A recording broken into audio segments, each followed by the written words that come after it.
Welcome to my ಶ್ರೀನಿಯರ್ Kannada YouTube channel. ಎಲ್ಲರೂ ಹೇಗಿದ್ದೀರಾ? ಎಲ್ಲರೂ ಚೆನ್ನಾಗಿದ್ದೀರಾ ಅನ್ಕೊಂಡಿದ್ದೀನಿ.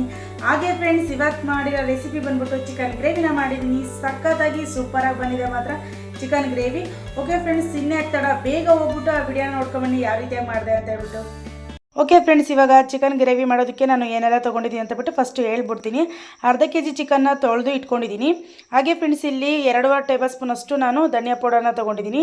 2.5 ಟೇಬಲ್ ಸ್ಪೂನಷ್ಟು ಖಾರದ ಪುಡಿನ ತೊಗೊಂಡಿದ್ದೀನಿ. ಹಾಗೆ ಶುಂಠಿ ಬೆಳ್ಳುಳ್ಳಿ ಪೇಸ್ಟ್ನ ತೊಗೊಂಡು ಮಾಡಿಟ್ಕೊಂಡಿದ್ದೀನಿ ಆಲ್ರೆಡಿ. ಹಾಗೆ ಫ್ರೆಂಡ್ಸ್, ಇಲ್ಲಿ ಕೊತ್ತಂಬರಿ ಸೊಪ್ಪನ್ನ ಒಂದು ಅರ್ಧ ಕಟ್ಟಷ್ಟು ಕೊತ್ತಂಬರಿ ಸೊಪ್ಪನ್ನ ತೊಳೆದಿಟ್ಕೊಂಡಿದ್ದೀನಿ. ಹಾಗೆ ಫ್ರೆಂಡ್ಸ್, ಇಲ್ಲಿ ಒಂದು ಚಿಕ್ಕದು ಅರ್ಧ ಒಳಕ್ಕೆ ಕಾಯಿನ ತುರಿದಿಟ್ಕೊಂಡಿದ್ದೀನಿ.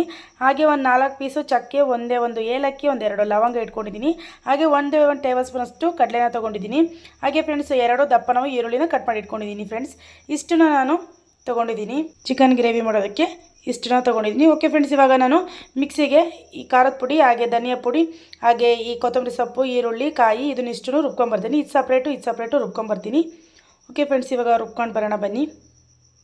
ಓಕೆ ಫ್ರೆಂಡ್ಸ್, ಇವಾಗ ರುಬ್ಬೋದಕ್ಕೆ ನಾನು ಕಾಯಿ, ಕೊತ್ತಂಬರಿ ಸೊಪ್ಪು, ಚಕ್ಕೆ, ಲವಂಗ, ಏಲಕ್ಕಿ, ಈರುಳ್ಳಿ ಇದನ್ನಿಷ್ಟು ನಾನು ರುಬ್ಬೋದಕ್ಕೆ ಹಾಕೊಳ್ತಾ ಇದ್ದೀನಿ. ಓಕೆ ಫ್ರೆಂಡ್ಸ್, ಇದನ್ನು ನೈಸಕ್ಕೆ ರುಬ್ಕೊಂಬರೋಣ ಬನ್ನಿ. ಓಕೆ ಫ್ರೆಂಡ್ಸ್, ಇವಾಗ ನೋಡಿದಲ್ವಾ ಕಾಯಿ, ಕೊತ್ತಂಬರಿ ಸೊಪ್ಪು ಇದನ್ನೆಲ್ಲ ರುಬ್ಕೊಂಬಂದಿದ್ದೀನಿ. ಇವಾಗ ಖಾರದ ಪುಡಿ, ಧನಿಯಾ ಪೌಡರ್ನ ರುಬ್ಕೊಳ್ಳೋಣ ಬನ್ನಿ. ಓಕೆ ಫ್ರೆಂಡ್ಸ್, ಇವಾಗ ಖಾರದ ಪುಡಿ, ಧನಿಯಾ ಪುಡಿ 2 ಒಂದಕ್ಕೆ ರುಬ್ಕೊಂಬಂದಿದ್ದೀನಿ. ನೆಕ್ಸ್ಟ್ ಇಲ್ಲಿ ಶುಂಠಿ ಬೆಳ್ಳುಳ್ಳಿ ಪೇಸ್ಟು ರೆಡಿ ಇದೆ. ಹಾಗೆ ಫ್ರೆಂಡ್ಸ್, ನಾನು ಮನೇಲಿ ಆಲ್ರೆಡಿ ಮಾಡಿ ಇಟ್ಕೊಂಡಿರ್ತೀನಿ. ಹಾಗೆ ಫ್ರೆಂಡ್ಸ್, ಇಲ್ಲಿ ರುಬ್ಬಿರೋಂಥ ಕಾಯಿ, ಹಾಗೆ ಕೊತ್ತಂಬರಿ ಸೊಪ್ಪು ಇದೆಲ್ಲ ರುಬ್ಬಿರೋಂಥ ಮಸಾಲೆ ರೆಡಿಯಾಗಿದೆ. ಓಕೆ ಫ್ರೆಂಡ್ಸ್, ಇವಾಗ ಒಗ್ಗರಣೆಗೆ ಹಾಕೊಳ್ಳೋಣ ಬನ್ನಿ. ಓಕೆ ಫ್ರೆಂಡ್ಸ್, ಇವಾಗ ನೆಕ್ಸ್ಟು ಬಾಣಲಿನ ಇಟ್ಟಿದ್ದೀನಿ. ಇವಾಗ ಬಾಣಲಿ ಕಾದಿದೆ ಆಲ್ರೆಡಿ, ನೀರೆಲ್ಲ ಫುಲ್ ಡ್ರೈ ಆಗಿದೆ. ಇವಾಗ ನಾನು ಒಂದು 4 ಟೇಬಲ್ ಸ್ಪೂನಷ್ಟು ಎಣ್ಣೆನ ಹಾಕ್ಕೊಳ್ತಾ ಇದ್ದೀನಿ. ಬಾಣಲಿ ಚೆನ್ನಾಗಿ ಕಾದಿದೆ.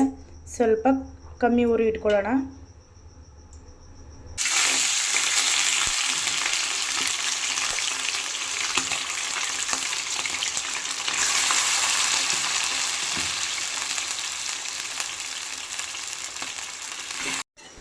ಓಕೆ ಫ್ರೆಂಡ್ಸ್, ಇವಾಗ ಚೆನ್ನಾಗೆಲ್ಲ ಮಿಕ್ಸ್ ಮಾಡ್ಕೊಂಡಿದ್ದೀನಿ ಎಣ್ಣೆಲಿ.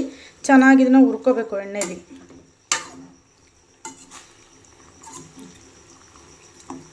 ಫುಲ್ ಇದೆಲ್ಲ ನೀರೆಲ್ಲ ಬಿಟ್ಟು ಫುಲ್ ಹೈ ಫ್ಲೇಮೆಲ್ಲ ಹುರ್ಕೊಳ್ತಾ ಇದ್ದರೆ ಚೆನ್ನಾಗಿ ನೀರು ಬಿಟ್ಕೊಂಡ್ಬಿಟ್ಟು ಮತ್ತೆ ನೀಟಾಗಿ ಡ್ರೈ ಆಗುತ್ತೆ. ಅದು ಅಲ್ಲಿವರೆಗೂ ಚೆನ್ನಾಗಿ ಫ್ರೈ ಮಾಡ್ಕೋಬೇಕು. ಆಮೇಲೆ ಶುಂಠಿ ಬೆಳ್ಳುಳ್ಳಿ ಪೇಸ್ಟ್ ಹಾಕೋಬೇಕು. ನೋಡಿ ಫ್ರೆಂಡ್ಸ್, ಇವಾಗ ನೀರು ಬಿಡೋದಕ್ಕೆ ಸ್ಟಾರ್ಟ್ ಆಗ್ತಾಯಿದೆ. ಹೈ ಫ್ಲೇಮಲ್ಲಿ ಇಟ್ಕೊಂಡ್ರೆ ನೀರು ಬೇಗನೆ ಎಲ್ಲ ಬಿಟ್ಕೊಂಡು ಹಾಗೆ ಮತ್ತೆ ಎಲ್ಲ ನೀಟಾಗಿ ಚೆನ್ನಾಗಿ ಡ್ರೈ ಆಗುತ್ತೆ. ನೋಡಿ ಫ್ರೆಂಡ್ಸ್, ಈಗ ಫುಲ್ ನೀರು ಬಿಟ್ಕೊಂಡಿದೆ. ಇವಾಗ ಸ್ವಲ್ಪನೇ ಡ್ರೈ ಆಗ್ತಾ ಇದೆ ನೀರು. ಇದು ಫುಲ್ಲು ಡ್ರೈ ಆಗಬೇಕು. ನೋಡಿ, ಫುಲ್ಲು ಚೆನ್ನಾಗಿ ಡ್ರೈ ಆಗಿದೆ ನೀರೆಲ್ಲ. ಇವಾಗ ನೆಕ್ಸ್ಟು ನಾನು ಶುಂಠಿ ಬೆಳ್ಳುಳ್ಳಿ ಪೇಸ್ಟ್ ಹಾಕ್ತಾಯಿದ್ದೀನಿ. 2 ಟೇಬಲ್ ಸ್ಪೂನಷ್ಟು ನಾನು ಶುಂಠಿ ಬೆಳ್ಳುಳ್ಳಿ ಪೇಸ್ಟ್ ಹಾಕ್ತಾಯಿದ್ದೀನಿ. ಇದು ಹಾಕ್ಬಿಟ್ಟು ಚೆನ್ನಾಗೆಲ್ಲ ಮಿಕ್ಸ್ ಮಾಡ್ಕೋಬೇಕು.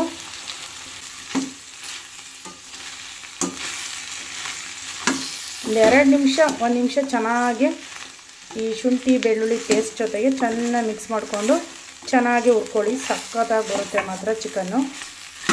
ಓಕೆ ಫ್ರೆಂಡ್ಸ್, ಇವಾಗ ಒಂದು 2 ನಿಮಿಷ ಚೆನ್ನಾಗಿ ಹುರ್ಕೊಂಡಿದ್ದಾಗಿದೆ. ಇವಾಗ ಇದಕ್ಕೆ ಖಾರದ ಪುಡಿ, ಧನಿಯಾ ಪುಡಿ, ರುಬ್ಬಿರೋ ಅಂಥ ಮಸಾಲಾನ ಹಾಕೋಣ ಬನ್ನಿ. ರುಬ್ಬಿರೋ ಅಂಥ ಖಾರನ ಹಾಕ್ತಾಯಿದ್ದೀನಿ ಇವಾಗ ಫ್ರೆಂಡ್ಸ್. ಇವಾಗ ನೆಕ್ಸ್ಟ್ ಇದನ್ನು ಅಷ್ಟೇ ಚೆನ್ನಾಗೆಲ್ಲ ಮಿಕ್ಸ್ ಮಾಡ್ಕೋಬೇಕು. ಖಾರ ಎಲ್ಲ ಹೋಗೋವರೆಗೂ ಒಂದು 2 ನಿಮಿಷ ಕುದಿಸ್ಕೊಳ್ಳೋಣ.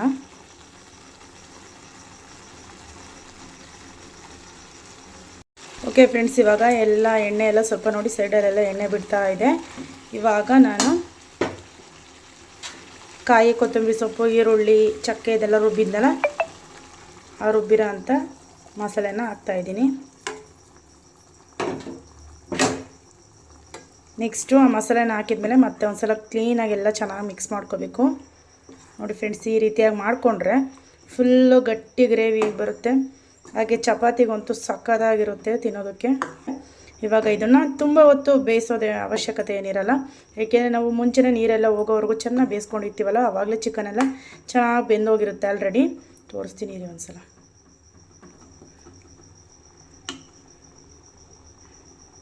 ನೋಡಿ, ಚಿಕನ್ ಆಲ್ರೆಡಿ ಚೆನ್ನಾಗಿ ಬೆಂದೋಗಿರುತ್ತೆ. ಇವಾಗೆಲ್ಲ ಸ್ವಲ್ಪ ಉಪ್ಪು ಖಾರ ಎಲ್ಲ ಚೆನ್ನಾಗಿ ಹತ್ಲಿ ಅನ್ನೋದಕ್ಕೋಸ್ಕರ ಒಂದು 2 ನಿಮಿಷ ಬೇಯಿಸ್ತಾ ಇದ್ದೀನಿ. ಓಕೆ ಫ್ರೆಂಡ್ಸ್, ಇವಾಗ ಇದಕ್ಕೆ ರುಚಿಗೆ ತಕ್ಕಷ್ಟು ಉಪ್ಪು ಹಾಕೊಳ್ಳೋಣ ಬನ್ನಿ.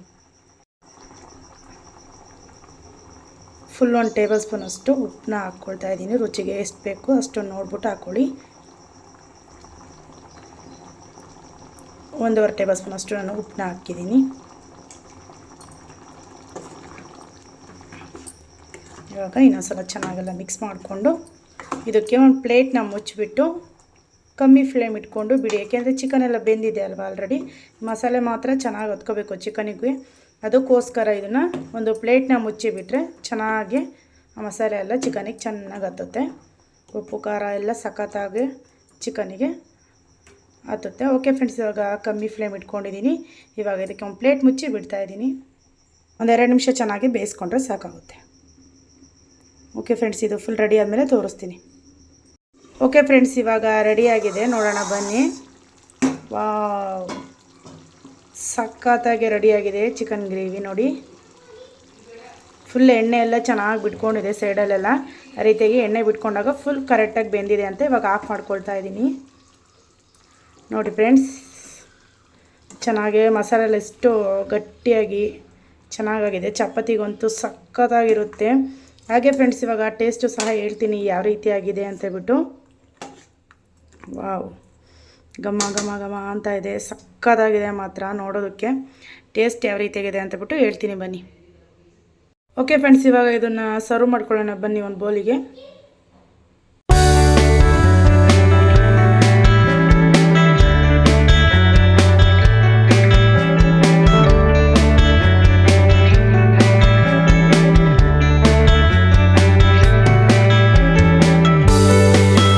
ಓಕೆ ಫ್ರೆಂಡ್ಸ್, ನೋಡ್ಕೊಂಬಂದ್ರಲ್ಲ ಯಾವ ರೀತಿಯಾಗಿ ಮಾಡಿದೆ ಚಿಕನ್ ಗ್ರೇವಿನ ಅಂತಬಿಟ್ಟು. ಸಖತ್ತಾಗಿ ಮಾಡಿದ್ದೀನಿ ಮಾತ್ರ, ಸೂಪರಾಗಿದೆ.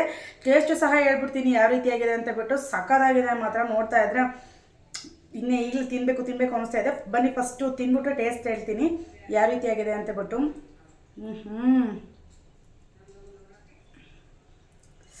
ಮಸಾಲೆ ಎಲ್ಲ ಚೆನ್ನಾಗಿ ಹತ್ತಿದೆ ಇದಕ್ಕೆ.